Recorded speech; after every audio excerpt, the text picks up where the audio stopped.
Notre travail, c'est d'évangéliser par les médias, gagner les âmes par les médias. C'est ce que nous faisons. Nous accompagnons les hommes de Dieu, nous accompagnons les artistes et musiciens. Voilà en bref ce que nous sommes et ce que nous faisons. Tonton Espérant, Kasongo, Akangama Kindenge Nini, Eleka Kindenge Nini, Ezala Kindenge Nini. Pourquoi Bakangié? Ce sont autant de questions que vous vous posez certainement. Et Toko Bundra, pour la couper Sabino Biyano, na Mokuse Penza. Ezala qui lundi, l'autre jeudi, lundi, il y a semaine autozali, à mois de juillet, mois d'août, Bolimbisi. A Kendaki, kosa la émission, na Kitambo. Na hôtel Malebo à cette émission ici Azako Bima toi qui d'aba 17h tant Azako Bima poisonga ndaku na boye amoni ba interpeller bandeko mibale bazaki na moto il y avait aussi une jeep ba interpeller messieurs tolingi to solo la na yo comme tout citoyen respectueux et respectable. Il s'est arrêté. Il n'y a pas de problème. Naboye Balakisie a vie de recherche. Et puis d'ailleurs, l'icolo a vie de recherche. On a commis le messie introuvable. À Tuni Bango. Ngai Nazali introuvable. Et puis à vie de recherche, Angwe Salemaki lundi, même jour, lundi wana. Naboye à Tuni Bango. Bazali ko reproché ngana nini. Pinani yango afundi ngai pe na likambo nini bayebisie soko lingi to yebisa yo moto oyo afundi yo pesa biso $300 na boya zaki na mbongo te abengi molongani na ye oyo abe kotinda $100 nde apesi bandeko wana bayiko kanga ye $100 bayiko yebisa ye moto afundi yo ezali pasteur Mike yende mutafundi yo na boya mitikaki akoti na mutuka baye komema wana ba 17h certainement kuna koma kata ba 18h ba memie na parquet ya grande distance de Kinshasa Kalamu biso bandeko John bandeko Msubo Olivier Mukendi tokomi wana na parce que kida ba butu ba 21h to moni espérant to soli kambonini a relaté ndenge na oti koyebisa bino awa alali butu ya liboso butu ya mibale nde na boye magistrat ozaki construit dossier abengie pona bameka kotuna imwa mituna par rapport ya ba fait au bango bazaki ko reprocher ndeko pe ameki koloba et comme troisième jour et d'ailleurs il tient à signaler que bavoka ya ndeko Espérant basaki nyonso bakutana na prorep po bayeba likambo ngo ezali nini bango pe ba parce qu'ils ne comprenaient pas ce qui s'est passé au juste.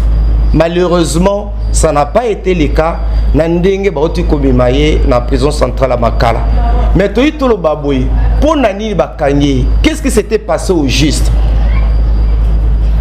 Bazali ko reproché d'après Toyoki, il y a audio. Il semble qu'il y aurait un audio. Oh, et aussi même na téléphone, il y a ndeko espéranté. Cet audio-là proviendrait d'une autre personne. Audio wana, bazo na téléphone espéranté, mais cet audio proviendrait d'une autre personne qui aurait, n'est-ce pas, envoyé cela na bandeko na biso a Madjabo, puisque tantôt komi balobi ete magistrat lobi ezali bandeko ya Madjabo nde bafundi. Alors comment bino bofundi moto bomemie na Makala plaignant à monanité ndeko afundi a monanité atikali ko se présenter te dossier qui mbangu. Nous comprenons que on dirait il y avait un esprit quinois o ezalaki likolo ya dossier wana. Nous comprenons que l'objectif était quoi? De le faire souffrir, ya ko nuire yé. C'était ça l'objectif pour nous. Nabandeko ya Badjabou, nous bénissons l'Éternel pour cette institution. Il faut reconnaître que azali ko sunga musique chrétienne. Mais ce qui est l'eau, bandeko Badjabou, et que nzamba pesi bino ba moyen. Mais ba moyen wana et sunga ndenge na uti koloba. Mais ce ba moyen na bino komi pona ko nuire, pona ko faire souffrir ba petit peuple obiso tozali. Espérant ka songa sali musala munene kati na mboka oyo azo continuer ko sala yango. Ba fête ya ba chrétien, ba mariage, ba conférence, ba concert, espérant que celui qui modère, celui qui anime, a quoi animé parfois ba showbiz bo pesa combien $50, $30, $20, à gagner kanini. C'est de cette façon-là que vous allez nous payer. C'est comme ça que Madjabou, Bambongo Bazi, Bamillion Bazanango, mais mettez ça au service de l'évangile comme je l'ai dit. Nous vous apprécions, vous avez des millions. Vous avez qu'organiser des concerts, vous soutenez les artistes et c'est bon. Mais ce n'est pas de cette façon-là, parce que nous sommes des enfants de Dieu. Nous sommes des enfants de Dieu. Et Jésus-Christ est notre modèle. Qu'est-ce qu'on n'a pas dit de lui? Yesu ba fingaye, Yesu ba tiolaye, nini ba lobate. Sokotangi de Esaïe 53:7. Esaïe 53:7. Beaucoup mona. Qu'est-ce qu'on n'a pas dit de Jésus? Mais dans tout cela, il n'a pas ouvert sa bouche. Et pourtant, Jésus avait tous les moyens. Jésus avait tous les atouts. Jésus avait toutes les capacités. Il y a qu'à se défendre. Mais voilà pourquoi Dieu l'a souverainement élevé au-dessus de tout le nom qui puisse exister dans le ciel, sur la terre comme sous la terre. Sincèrement, Bisso, Tozali n'est sengoté. Même s'il y aurait un problème, même si on leur reprocherait de quelque chose, nous sommes des enfants de Dieu. Nous ne pouvons pas encourager le mal. Nous ne pouvons pas encourager non plus les antivaleurs. Non, nous ne pouvons pas encourager cela. Même si le frère, par rapport à la feu, qu'on reprocher, si cela est vrai, mais la Bible nous donne une méthodologie, la Bible nous donne une procédure. Otosengeli kolanda. Dossier ke mbangu ndeko ba plaignant ba monanité. Même les magistrats, à la fin, le magistrat instructeur, nous certains amis l'ont rencontré à Léli. Et kuna balobinini. Les gens avaient peur. Dossier est à prorep. Moi, bisoto le bezate. Dossier est à prorep. Moi, bisoto le bezalité. Nous comprenons que notre lobby, c'est que Zaki Nangolo Komoko Batamina Sima. La Bible dit la justice élève une nation. La justice élève une nation. Boyete le lengo to sengeli biso loko la barana nzambe. Exemple ni tropé sa bapagano. Ce qui est le pasteur, puisque ça a million, ce qui est le pasteur, puisque à commune à Bozui, il y a ndenge na ndenge. Il y a un problème, moins de l'ikamo justice, moins de l'ikamo justice, kokangi sabato. Même par rapport à la structure na bango, même par rapport à l'institution na bango, beaucoup de millions de crédit, badwa kuma ko banga bino, impact nango et vous allez sous na mission ya batute. Nous ne sommes pas là pour encourager le mal. Ce que frère Asalaki Mabe par exemple, ce que c'est qui n'a pas audio wanate. Oh, tu peux na téléphone a été, oh tu na téléphone mon sous. Mais nous sommes un royaume des enfants de Dieu. On peut l'appeler. Moi je connais artiste Moko. On est comme sous André la TV, azolo baloba contre. Mais qu'est-ce qu'il a fait? Il a appelé. Ndeko likambonga nuzanini. Tozo wele la nini. Moi je connais dans cette ville des hommes de Dieu qui sont des personnalités na mboko. Open Nzamba pesi kombo, Nzamba pesi bozi. Mais chaque jour bazo finga bango, bazo nyata bona ba réseaux sociaux, c'est que nous n'encourageons pas. Et puis oh nyonso bazo lever la bango, eza soloté. Des hommes de Dieu aujourd'hui qui a un mot à dire dans ces pays. To yebi bango, yebi pe bango. Mais n'a-t-il ko mona bango te ko funda batu.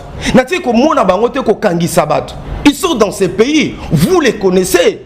Chaque jour, il y a une église, il y a des réseaux sociaux. Même pas ses collègues pasteurs, il y a chaque jour. Vous connaissez cet homme de Dieu. Et pourtant, il peut le faire. Aujourd'hui, c'est une personnalité Namboka. Mais où il est comme à Madjabou? Moi, comme menacé par journaliste. Même moi qui vous parle. Et Bele Katelabino Boyebi. Moko bandi kwa Madjabou abenganga Max yo soko continue na kombo ya Madjabou tokuta na ko beta yo na ko sala yo mabe ata bakangi nga yo za na mbeto hôpital ata bakangi ngai nga bako tika ngai. Mais la plupart ici boyebi na transférer le message wana. Nous prions que nous avons béni l'Éternel pour Madjabou, qui pour nous est un don de Dieu. Madjabou pour nous est une bénédiction, puisque Madjabou vient appuyer les artistes, vient soutenir les hommes de Dieu. Mais ceux qui le l'ont Madjabou, puisqu'il y a un million, a décidé à nyoko la biso à toto zanga mbongo, a décidé à faire souffrir biso, mais au kangabiso est belé, au kangabiso est belé. Pour me résumer, biso ba o ba journaliste chrétien, biso ba o tozali ko évangéliser par les médias. Tosali musabu ne katila mboko. Parmi nous, toza ba universitaire et belé, moi qui vous parle, je suis un assistant social. Nous allons animateur télé formé qualifié. Je suis un enseignant professeur d'anglais. Mais à plus de 30 ans, nous sommes dans l'évangélisation par les médias. Nini tozui. À part ba remerciement. À part que Dieu vous bénisse. Nini tozi. Le lot sali sa réunion. Benga ba journaliste chrétien et d'autres amis là. Oh ba soya ba atomukilile tolobaka. Toi la politique. Mais belé ba envoie mi. Et belé ba envoie mi à partir de Moussa na bango. Mais dans les milieux chrétiens, la plupart de ces journalistes chrétiens là, baza batamakolo, batonzala. Et l'eau comme l'onga tozana ngote. À part que Dieu vous bénisse. Qu'est-ce qu'on nous donne? Donc voilà un peu en résumé. Et là, on a été. Totondi na mawape na pasi. Na procédure oyo ba memeli. Pona kokanga tonton espérant. Et mbangu oyo kei na dossier oyo. Nous comprenons que parfois ma deso bani likaki. Ndemo konzamboka imoko lela lobi. La justice de mon pays est malade. Nous lui donnons raison. Fati avait raison. Il y a que justice en beau cannabiso. Et Zobela. Comment vous voulez même ces avocats, proré pas boyko yoka bango, a boyko recevoir bango. C'est qu'à déjà instruction. Petit n'a été vite fait. Petit il faut faire souffrir. Allah pas. Comme ça bango babanga biso. Donc voilà un peu la mukuse ni na kokai koloba. Merci à Madjabou pour ses comportements. Et Nanyoso, Nzambe, Azarukumu. Mais exemple, il topé ça va païen. Si Bisso Nabiso, le fils du royaume, nous commençons à nous entretuer plutôt. Exemple, il topé ça va pagano bazola Nabiso. Le losungano Olivier Toan Likambo, tu es incapable de bonsayango, n'a que fond Olivier, pour Ponga Nazana Mbongo, Olivier Azan de l'autre côté. Ponga Nazana ba relation, n'a pas sa mot d'ordre. Et généralement, c'est là-bas. C'est la bande de Bafunda Kabango. C'est que bien bazi parquet ou en otage. Baby que kuna batunabiso bazali monde de problème. Bon ça il va intervenir pour nous.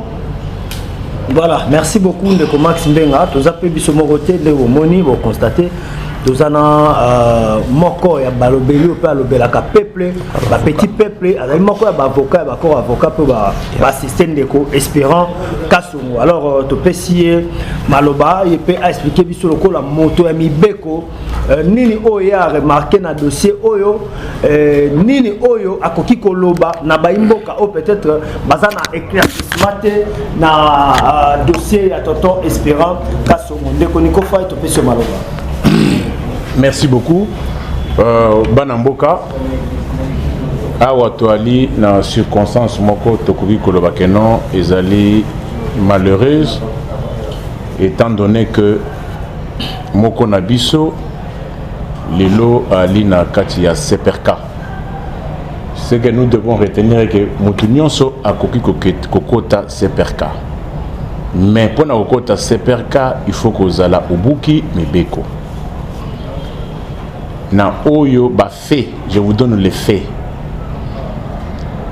ndeko espérant Kasongo ndenge Bauchi Kolobanabino a été pris le lundi 4, mais jusqu'à hier, confrontation na plaignant naye etikala nous kosalemate. Moutounion sosoki bakangiye, il doit être signifié de son motif et plaignant naye, il faut pas confronter na plaignant naye. Malheureusement, jusqu'à ce que fourgon et yaki pour na komemaye na seperka confrontation etikala kosalemate. Na mboka na biso constitution et lobby boye. Je ne sais pas si nous devons encore continuer d'évoquer les lois de la République, parce que ça ne sert plus presque à rien d'évoquer les lois de la République. Il faut que la liberté c'est le principe, c'est-à-dire kolongwa awa matonge kokende ngalie masoki yo moko lingi kolongwa ngalie ma olobi nake pompa oyenani nake maluku, c'est-à-dire c'est ça le principe, la liberté. La détention c'est l'exception, mais malheureusement avec ce que nous venons de voir, liberté est commis exception, détention est commis principe. Et puis ce que nous avons déploré est que, en dépit de toutes les démarches initiées et les efforts, figurez-vous, la même constitution reconnaît que un détenu doit être assisté à tous les niveaux de la procédure, même devant les services de sécurité.